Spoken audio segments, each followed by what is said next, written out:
Hello বন্ধুরা, আমার নাম ঋতিকা। আমি এখন ২১ বছরের। আমার গায়ের রং ফর্সা আর চেহারাটাও বেশ সুন্দর। শরীরটাকে আমি সবসময় ফিট রেখেছি। আমাদের বাড়িতে আছেন বাবা আর আমার এক ছোট বোন। আমার ২ বছর আগে আমাদের মা মারা গেছেন। তারপর থেকে বাবা নিজেকে খুব একা অনুভব করতে শুরু করেছিলেন। বাবার একা একা থাকা আমার পক্ষে সহ্য করা কঠিন হয়ে পড়েছিল। তিনি সবসময় তিনি বিষণ্ণ থাকতেন, কিন্তু আমাকে তিনি খুব ভালোবাসতেন। আমি বাবাকে খুশি রাখার জন্য সব রকম চেষ্টা চালিয়ে যাচ্ছিলাম। কিছুদিন পরে বাবার স্বভাবে একটু পরিবর্তন আসতে শুরু করল। এখন তিনি আমার সঙ্গে বন্ধুর মতো থাকতেন। আমরা একে অপরের সঙ্গে সব কথা শেয়ার করতাম। কিন্তু কেন জানি না, বাবা আমাকে অদ্ভুত একদৃষ্টিতে দেখতেন। একদিন বাবা আমাকে বললেন, "ঋতিকা, তোর কি কোনো বয়ফ্রেন্ড আছে?" আমি হঠাৎ ভয় পেয়ে গেলাম। বাবা এমন কথা বলছেন কেন? কিন্তু আমি না বলে দিলাম। তখন বাবা বললেন, "ঋতিকা, তুই আমাকে খুব সুন্দর লাগছিস। ঠিক তোর মায়ের মতো দেখায়। এখন তোর সঙ্গে থাকলে আমার সেই আপনত্বের অনুভূতি হয়, যা তোর মায়ের সঙ্গে হতো।" বাবার এই কথাগুলো শুনে আমার মাথা ঘুরে গেল। ঠিক তখনই আমার ছোট বোন এসে বাবাকে নিয়ে কোনো কাজে বাজারে চলে গেল। আমি বাবার কথায় হতবাক হয়ে বসে রইলাম। ধীরে ধীরে আমি বাবার সেই দৃষ্টির অর্থ বুঝতে শুরু করলাম। এইসব ভাবতে ভাবতে কখন যে আমার ঘুম এসে গেল জানি না। যখন ঘুম থেকে উঠলাম, দেখি বাইরে অন্ধকার হয়ে গেছে আর বাড়িতে কেউ নেই। হয়তো বাবা আর বোন এখনো বাজার থেকে ফেরেননি। আমি বাথরু গিয়ে গোসল কর ফেরেননি। আমি বাথরুমে গিয়ে গোসল করতে লাগলাম। ঠিক তখনই বাবা আর বোন ফিরে এলেন। আমি তাদের কাছে গিয়ে কথা বললাম। তারপর বাবা বাইরে কোনো কাজে চলে গেলেন। আর আমি ঘরের কাজকর্ম করতে শুরু করলাম। সারাদিন আমি শুধু বাবার কথাই ভাবছিলাম। তিনি কেন আমাকে এমন কথা বলেছিলেন? একদিন আমার বান্ধবী কবিতা আমার কাছে এসে বলল, "অরে ঋতিকা, তুই কি ভাবছিস?" আমি বললাম, "না কবিতা, আমি কিছুই ভাবছি না।"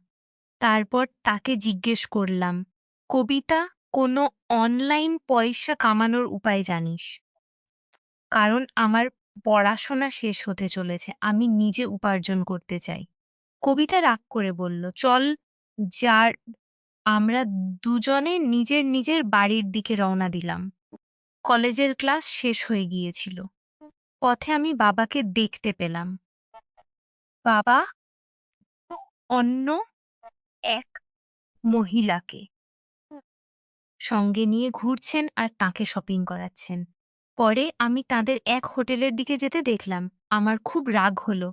বাবা কিভাবে পরের কোনো মহিলাকে নিয়ে বাজারে ঘুরছেন আর সব সব টাকা নষ্ট করছেন। সেই রাগে আমি বাড়ি ফিরে এলাম আর বাবার ফেরার অপেক্ষা করতে লাগলাম। ছোট বোনকে এই কথা কিছুই বলিনি, যাতে তার মনে বাবার প্রতি কোনো ভুল ধারণা না জন্মায়। সন্ধ্যায় বাবা বাড়ি এলে আমি তার ঘরে গেলাম। তিনি টিভি দেখছিলেন। আমি জিজ্ঞেস করলাম, "বাবা, আপনি বাজারে কোনো মহিলার সঙ্গে ঘুরছিলেন? আপনার এভাবে ঘোরা ঠিক নয়। মা মারা গেছেন কিছুদিন হলো। লোকে কি বলবে?" বাবা বললেন, "না ঋতিকা, আমি ঘুরব। কারো পরোয়া নেই। তার সঙ্গে ঘুরতে আমার ভালো লাগে। আর আমার জন্য এটাই ঠিক।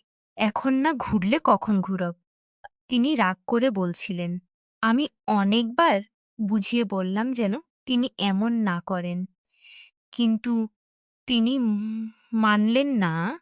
অনেক চেষ্টার পর তিনি বললেন, "ঠিক আছে, তার সঙ্গে আর ঘুরব না। কিন্তু আমারও একটা শর্ত আছে। তুই পূরণ করলে আমি তার সঙ্গে থাকা ছেড়ে দেব।" আমি বললাম, "হ্যাঁ, বলুন আপনার শর্ত কি?" বাবা তৎক্ষণাৎ বললেন, "যেভাবে সে আমার সঙ্গে ঘোরে, আজ থেকে তুই আমার সঙ্গে ঘুরবি আর আমার সব প্রয়োজনও মেটাবি। আমি কেন আপনার সঙ্গে এটা সম্ভব নয়? আমি কেন আপনার সঙ্গে এভাবে ঘুরব?" তখন বাবা বললেন, "তাহলে ঠিক আছে, আমাকে আর বুঝিও না। আমি যা করছি তুই কিছু বলিস না। আমি বললাম, চলো ঠিক আছে, সন্ধ্যায় ভেবে বলবো। এতটুকু বলে আমি তার ঘর থেকে নিজের ঘরে চলে এলাম আর বসে ভাবতে লাগলাম। এখন পুরোপুরি বুঝতে পেরেছি বাবা আমার কাছ থেকে কি চান। বাবার কথাগুলো ভাবতে ভাবতে আমার টেনশন খুব বেড়ে গেল। আজ পর্যন্ত আমি এমন কিছু আশাও করিনি যে বাবাও এমন কিছু ভাবতে পারেন। আমি ভেবেছিলাম আমার বাবা খুব শরীফ, আর মা মারা যাওয়ার পর তিনি ভালোভাবে আমাদের দেখাশোনা করবেন, আমাদের খারাপ সময়ে পাশে থাকবেন। কিন্তু তিনি এখন নিজেই ভুল কাজ শুরু করেছেন। এইসব কথা শোনার পর আমার মনে হলো বাবা নিজের সঙ্গে সঙ্গে আমাদের জীবনও নষ্ট করে দেবেন। এইসব ভাবতে আমার হৃদয়ের ধুকপুক এত বেড়ে দেবেন। এইসব ভাবদিন আগের কথা মনে পড়ল। বাবা আমাকে কি শুনতে পেত। তারপর কয়েকদিন আগের কথা সহজেই কি করতে চান। আমি পুরোপুরি বুঝে গেলাম তিনি কি করতে চান। আমার সামনে বড় সমস্যা। যদি আমি আমি হ্যাঁ না বলি, তিনি সেই মহিলার চক্করে নষ্ট হয়ে যাবেন আর আমাদের জীবনও খারাপ হবে। আমি বাবাকে এটাও বলতে পারছি না যে তিনি আমার সঙ্গে স্বামী স্ত্রীর মতো থাকুন, কারণ দুনিয়ার চোখে তিনি আমার বাবা। হঠাৎ আমার মাথায় খেয়াল এলো, হয়তো এই বিষয়টা শুধু ঘরের মধ্যেই থাকবে। এতে আমার ছোট বোনের জীবন বাঁচবে আর বাবাও সোজা হয়ে যাবেন। এইসব ভাবতে ভাবতে আমি ঘুমিয়ে পড়লাম। সকালে উঠে আমি বাবার ঘরে গেলাম। প্রথমে অনেক বুঝিয়ে বললাম, কিন্তু তিনি আমার একটা কথাও শুনতে রাজি হলেন না। তখন আমি বললাম, ঠিক আছে বাবা, আপনার শর্ত আমি মানলাম। তারপর আমি বাবাকে বললাম, এই কথা বাইরে কেউ জানতে পারবে না। আর আপনিও আজকের পর কারো সঙ্গে দেখা দেবেন না। তিনি বললেন, ঠিক আছে ঋতিকা, আজ থেকে তুই যা বলবি আমি তাই করব। বাবার কথা শুনে আমি সেই মহিলার কাছে গেলাম যার সঙ্গে বাবা ঘুরতেন, আর তাকে ভালো করে বুঝিয়ে এলাম। তারপর বাড়ি এসে ছোট বোনের কাছে গিয়ে নাস্তা বানাতে লাগলাম। আজ রবিবার, আমাদের কোথাও যাওয়ার কথা ছিল না। তারপর আমি, ছোট বোন আর বাবা নাস্তা করলাম। এরপর আমি আর বাবা শপিংয়ে বেরিয়ে পড়লাম। বাজারে গিয়ে বাবা আমাকে কাপড় কিনিয়ে দিলেন। আমি ছোট বোনের জন্য একটা ড্রেস কিনলাম। শপিং শেষে আমরা এক রেস্টুরেন্টে গেলাম। সেখানে খেয়ে বাড়ি ফিরে এলাম। সন্ধ্যা হতেই বাবা আমাকে বলতে লাগলেন, চল এবার তো শর্ত পূরণ কর।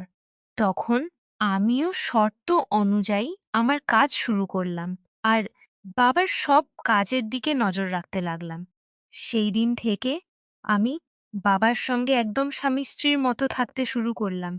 আমি বাবার যত্ন নিই ঠিক স্বামীর মতো, আর তিনিও আমার যত্ন নেন স্ত্রীর মতো। তারপর আমাদের জীবনে যা হওয়ার তা হয়ে গেল।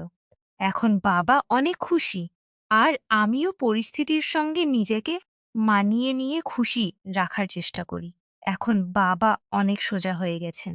তিনি আর কারো সঙ্গে ঘোরেন না। শুধু অফিস যান আর বাড়ি এসে আমার সঙ্গে স্বামী স্ত্রীর মতো থাকেন। এভাবেই আমরা খুশিমতো আমাদের জীবন কাটাচ্ছি। আপনারা আমাকে ভুল বুঝবেন না। আমাকে বাধ্য হয়েই বাবার সব কথা মানতে হয়েছে। কিন্তু এতে আমার কোনো ক্ষতি হয়নি। প্রায় ৫ মাস পর আমার চাকরির জয়েনিং লেটার এল, আর আমি সেখানে যোগ দিলাম। এখন আমাদের পরিবারও ভালোভাবে চলছে। বাড়িতে সবাই খুব খুশি। যদি সেদিন আমি বাবাকে না বোঝাতাম, তাহলে তিনি আজ কোথায় কোথায় ভুল সম্পর্কে জড়িয়ে পড়তেন। আর নিজের সবাই খুব নিজের সঙ্গে সঙ্গে আমার আর ছোট বোনের জীবনও নষ্ট করে দিতেন। এভাবে আমি আর বাবা স্বামী স্ত্রীর মতো থেকে আমাদের বাড়িটাকে বাঁচিয়েছি। কিন্তু এই পথ বেছে নেওয়ার পর আমি বুঝতে পেরেছি একাকিত্ব মানুষকে কতটা ভুল সিদ্ধান্তের দিকে ঠেলে দিতে পারে। রক্তের সম্পর্ককে এভাবে বদলে দিলে তার মূল্য সারা জীবন বহন করতে হয়। হ্যালো বন্ধুরা, গল্পটি ভালো লেগে থাকলে চ্যানেলটি সাবস্ক্রাইব করে দিন। আর এর থেকেও মজার ভিডিও দেখতে আমার চ্যানেলে আপলোড করা সর্বশেষ ভিডিওটি অবশ্যই দেখুন। আশা করি ভিডিওটি আপনাদের খুব ভালো লাগবে।